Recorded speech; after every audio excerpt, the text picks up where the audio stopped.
दिल्लीतील जंतर मंतरवर आजही आंदोलन सुरू आहे। गेल्या काही दिवसांपासून जंतर मंतरवर सुरू असलेल्या आंदोलनामुळे मोठ्या प्रमाणात कचऱ्याचं साम्राज्य आहे। त्यामुळे परिसरात माशा आणि डासांचं प्रमाण वाढलंय आणि त्यामुळे आता रात्रीच्या वेळी झोपताना अनेक आंदोलक हे मच्छरदाणी वापरताना दिसतायत।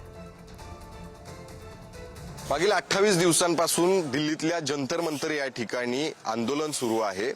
एकाच मागणीसाठी हे आंदोलन सुरू आहे, ते म्हणजे धर्मेंद्र प्रधान यांचा राजीनामा। आणि या सगळ्याच मुद्द्यावरती आंदोलक जे आहेत ते एवढ्या दिवसांपासून याच ठिकाणी ठाण मांडून आहेत। दिवसभर या ठिकाणी आंदोलन करतात आणि रात्रीच्या वेळी रस्त्यावरतीच हे सगळे झोपत असतात।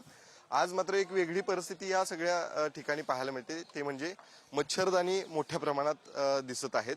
आपण जर ही दृश्य पाहिली तर ही सगळी मच्छरदाणी वापरायची वेळ जी आहे ती यांच्यावरती येण्याचं कारण म्हणजे या परिसरात असलेली अस्वच्छता, मोठ्या प्रमाणात त्या ठिकाणी कचरा उठाव जो आहे तो झाला नसल्यामुळं माशांचा आणि मच्छरांचा देखील त्रास मोठ्या प्रमाणात आहे।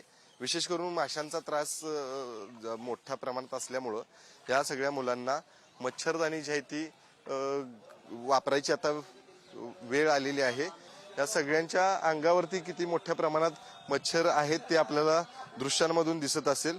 त्यामुळं इथं एकीकडं अस्वच्छतेचं काही प्रमाणात दृश्य आहे। महापालिका इथली प्रशासन खरं तर जे आहे ते या ठिकाणी लक्ष देताना देखील पाहायला मिळत नाही आहे आणि म्हणूनच मोठ्या प्रमाणात इथं या सगळ्याचा प्रादुर्भाव झालेला आहे। आणि अर्थातच याच्यामुळे आता या सगळ्यांना मच्छरदाणीचा वापर जो आहे तो करावा लागत आहे। आपण जर बघितलं तर इथं देखील मोठ्या प्रमाणात ह्या माशा पाहायला मिळतात आणि त्यामुळं यांना याच ठिकाणी झोपत असताना मच्छरदाणीचा वापर जो आहे तो करावा लागतोय।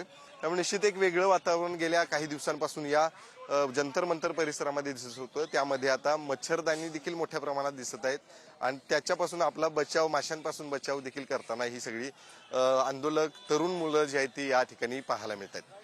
कॅमेरामन विजय देशमुखसह मी शेखर पाटील, पुढारी न्यूज, जंतर मंतर, दिल्ली।